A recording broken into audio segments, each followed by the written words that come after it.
Morning, guys. How is everybody today? I'm alright. Today I'm going to be changing out my alternator. Right now I currently have a CES 320 high output alternator for my 2005 Ford F-150. I bought this alternator, and I got it the other day, and I made an opening video and thought I was going to do ahead and do the install, but I waited a little bit. The reason why I'm changing this alternator out again is because the CES alternator, for some reason, the idle is not putting out the amperage that it used to.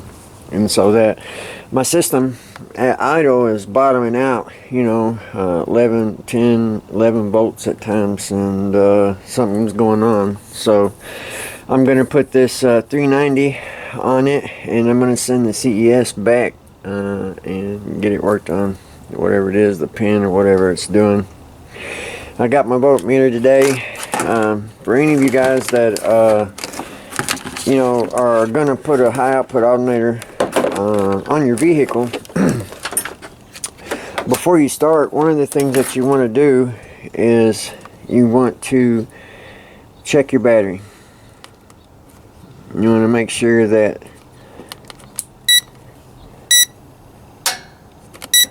put it on DC. You want to check the voltage of your battery. You don't want to put a new alternator on a battery that needs charged. It's really hard on your system. In fact, when you go to put the alternator in, it should come with something telling you that not to put a alternator on a dead cell, or not dead cell, but cells that need charged. And these are resting at 13.09, so we have no problems with that. All right. Unless you got a Ford F-150, as far as the installation itself might not be that helpful, but if you do, maybe it will be helpful. But just a few things for anybody that's going to be doing this. One of the first things that you want to do is to take the hot wire off of the battery, because when you disconnect this, you don't want it loose, rubbing up against things, shorting out, whatever, grounding out. You don't want that to happen. So you want to take the wire off of your battery that's going to your alternator. Other than that, the process will be, removing the bolts, loosening the belt, pulling it off, and changing it out. Alright, let's go ahead. I'm going to get started. Okay, so we got the battery terminal off. Looks like I got a bit of corrosion there. I need to clean that up. I'm going to go ahead and take the nut off of the back here. Now, one thing I should have did that I didn't do, of course, and that was disconnect the zero gauge going into my AGM. I didn't do it. I'm in a hurry. I got other things I need to do today, but we'll make sure that it doesn't set on anything metal. Okay, good shape. Now I can get to the plug. Alright, now when you buy an alternator, a high output alternator, it should come with an aftermarket plug. And if your alternator is pushing more than 14.4 volts, that should, if your automobile has an internal regulator, it should bypass it. So you see 3 prongs down in there, but you only got 2 prongs coming out of this, and that's because they're bypassing the regulator. If you got a high output alternator, the whole purpose of that is to put out high out. And if it's going through the voltage regulator, then it's not going to put out any more than 14.4 volts. Yes, and so you need to bypass the regulator. Now, some guys that go way out, they have external regulators. Those guys that is running 16 volt systems or whatnot. But I don't. I don't need an external regulator. I'm fine with what I got. All right, let's take the nuts off. Just a quick note, real quickly, while I'm getting this out. For those of you guys who are doing the big 3, this is a great spot to ground right here. on your alternator. Of course, I got it grounded, running up to the frame right there. You can see I had the paint scratched off, and it's grounded down. But yeah, that's a real good spot to ground from. Yeah. Alright, I got 2 more bolts here. Let me get them out. For anybody that doesn't know how, I got my bolts out. This one's loose. But for anybody that doesn't know how to pull the serpentine belt off, you have an arm. I don't know if you can see that, but this is a belt tensioner, and it tightens the belt up around the pulleys, right? And so I have put a ratchet on the belt tensioner, and in the off position, I push it, and it loosens the belt. I don't know if you can see that very well, but it loosens the belt so that while you're holding that, you can pull the belt off the pulley.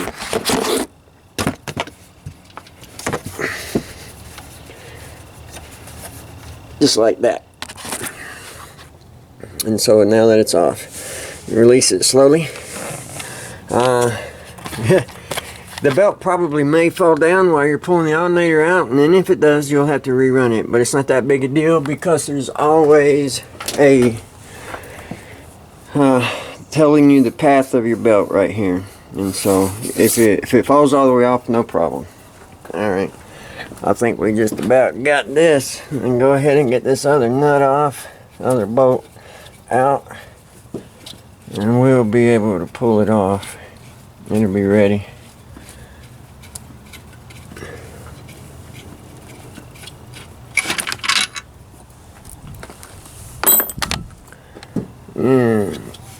There it be. It is off. It is out. Awesome. Okay. Now I've had this alternator right around 6 months. Not really sure what happened. You know, it went from having no issues whatsoever to, you know, just losing power at idle when I was bumping. And I don't know if that's common, or, you know, I don't know a lot about, you know, high output alternators. This is actually the first one that I ever had. Well, I take that back. I bought one off eBay that was 300 amp, and it was only $200. And I used this to replace that alternator, and that alternator was working fine when I gave it away to a friend of mine. So I'm not really sure, but we will find out. Yes.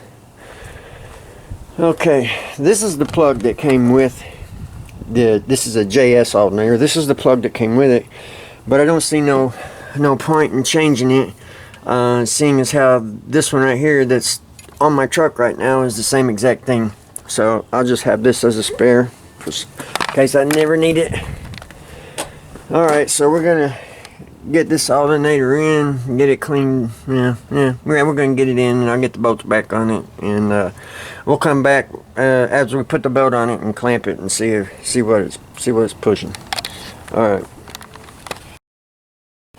Real quickly, I wanted to do a side-by-side comparison of these two alternators. They look really similar to me. The fan on the inside of it is the same. The casing is the same. The coils inside of it is the same. The only thing really that I can tell you that's different, obviously besides the size of it, this is a large case alternator and this is a small case alternator, is the post. On this alternator, the post comes straight out the back on the CES 320, but on the JS 390 it comes off the top. So I'm not really, I don't know if that's something that's, you know, common with a large case alternator, or if that's just the style of JS. I'm not really sure. I don't have any other experience with these alternators. I will have to clean this paint off right here to get it like this one, so that my ground will be good. But yeah, other than that, I mean, they look very similar. I think the size of the pulley might be different. I don't know. Let me get my mic. Okay, so I got my mic. These things are pretty handy. If you don't have one, get one. Alright, zero it. Make sure it's closed all the way. Zero it. And then first we'll check the inside diameter. Not that I think that really matters too much. It's going to be the pulley diameter for the sake of the belt. It's looking like 1.347 inches. And this one is 1.3, not much, about 40 thousandths of a difference. Alright, let's check the outer, because this pulley seems to be a little larger. I don't know, maybe it's just me. So 1.9, 1.7, yes, this pulley is definitely larger. Now, it was recommended to me when I bought this alternator to get a shorter belt. Then this one there was no recommendation, and now I understand why it has a smaller pulley on it than this one does. Alright, I'm gonna get something to take this paint off so I can get the ground on, and I'm gonna go ahead and install it. Alright. Okay, so we got that area cleaned off, or we can ground out this ground better. Anytime you make a ground, you got to make sure you got clear contact, metal to metal contact. You want it to be nice and clean. It just makes for a better point of contact for a flow of electricity. So always clean the areas that you're going to use for a ground. Not just paint, but rust also. Any kind of rust or other buildup, tarnish, whatever it is, you want to make sure you got it nice and clean. Okay, that's gonna work.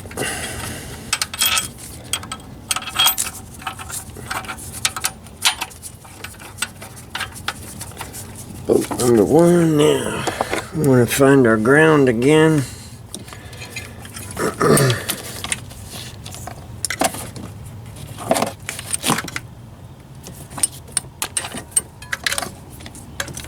Down here, there it be. Make sure to put it on. Sorry guys, it's hard to focus on looking at the screen of the camera and then doing this too. I'm not a professional. I'm not very good at holding the camera and doing the work.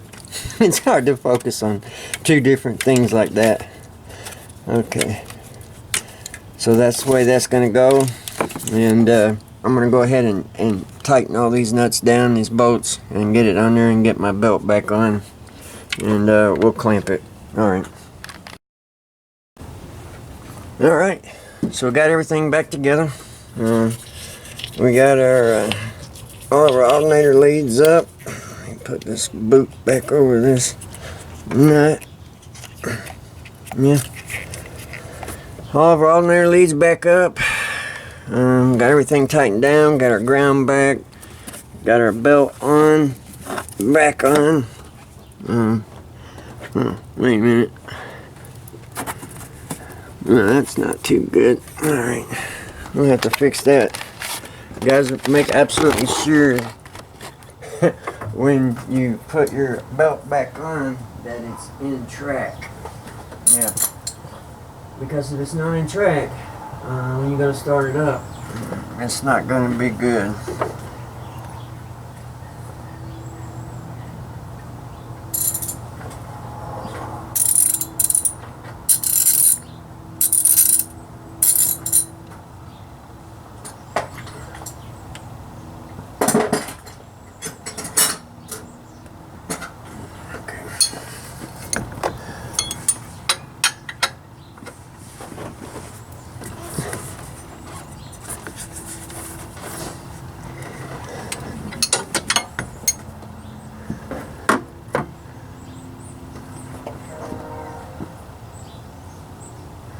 I'm going to make sure that all the grooves are lined up and that it's running straight.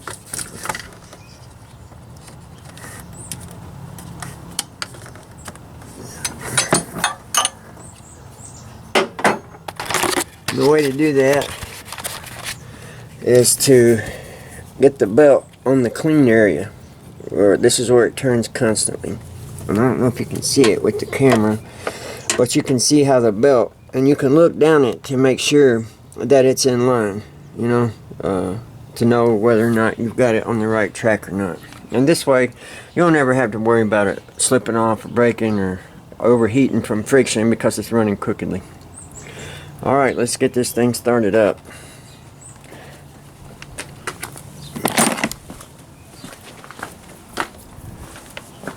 Make sure I got everything out of the way. Don't want nothing falling off in there. Alright. One last look. Yeah.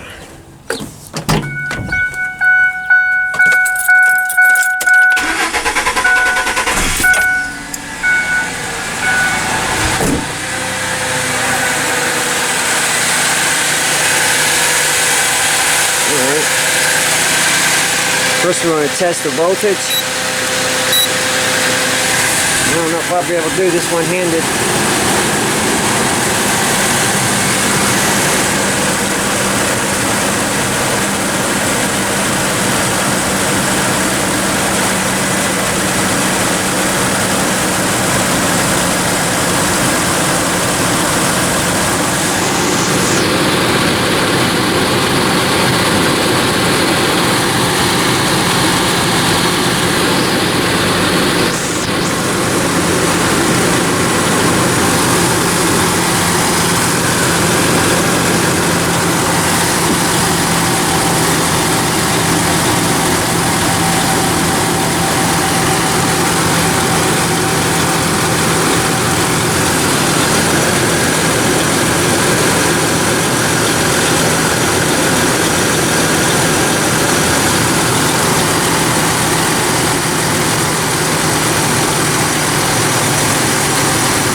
So we're reading 14.97, and I don't have no idea what it should be, guys. It seems like it should be 15.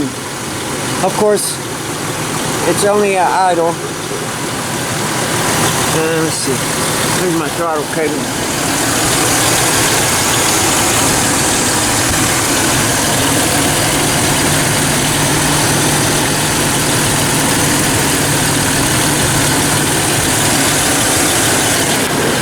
Well, I'd have to have somebody in there to hold the gas pedal down and rev it up. But 14.96 at idle, which is not bad at all. That's what we want. I'm not sure what the maximum is for a 390. I want to say it's 15.2, maybe 15, I'm not sure. But there we go. It's putting out. I'm very happy with that. Let's see if it bangs. I still got to put another voltage regulator in. Receive it like it's 8 and 3. We get to see the seeds of people for the drop they per. Due to the pair of the food to show what God they serve. Your biggest idol was you when you.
This camera has got an image stabilization on it, so you can't see everything jumping around for some reason.